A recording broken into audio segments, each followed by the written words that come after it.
हाय, hello, नमस्कार. मी पल्लवी स्वागत करते तुमचं माझ्या नवीन एका शॉर्ट व्हिडिओमध्ये. तर इथं वाजले आहेत पहाटेचे 5:15. तर उठल्या पहिल्यांदा मी स्वामींचं दर्शन घेते आणि हा माझा नित्यक्रम आहे. मी उठल्या स्वामींचा चेहरा बघितल्याशिवाय स्वतःचाही बघत नाही. इथून पुढं माझं सकाळची दिनचर्या सुरू होते, कारण आज आहे श्रावणातील शेवटचा गुरुवार आणि आज आहे आमच्या घरी सत्यनारायणाची पूजा. रात्री काही टेन्शन असल्यामुळे मी रात्री भांडे वगैरे काहीच किचन ओटा साफ केला नाही.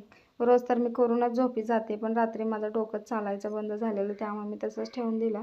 सकाळी उठल्या पहिल्यांदा मी ते भांडे स्वच्छ केले, किचन ओटा स्वच्छ केला आणि झालं गेलं सगळं विसरून आहे ना मी माझ्या दिवसाची सुरुवात. तर मी रोजच तसं म्हणते की झालं गेलं विसरायचं आणि रोजचा दिवस आपण पुढं चालायचं.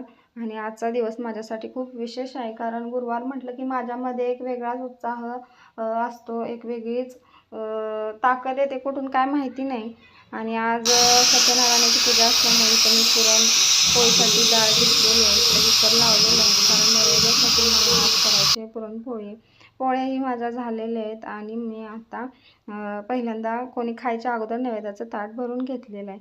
सगळं आवरल्याच्या नंतर मी थोडं स्वतःचं आवरलं आहे. आणि ही जी साडी दिसते ही मी याच्यावरचा ब्लाऊज मी काल शिवलेला आहे. आणि आमच्या गावी येत आहे महापूर, नदीचं पाणी येत आहे, त्यामुळे ना लाईट नाही आहे, त्यामुळे मला साडीला फॉल लावायला जमलेलं नाही, त्यामुळे त्याच्या निऱ्या व्यवस्थित बसत नाही.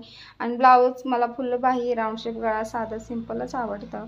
तर असा होता माझा आजचा दिवस. धन्यवाद.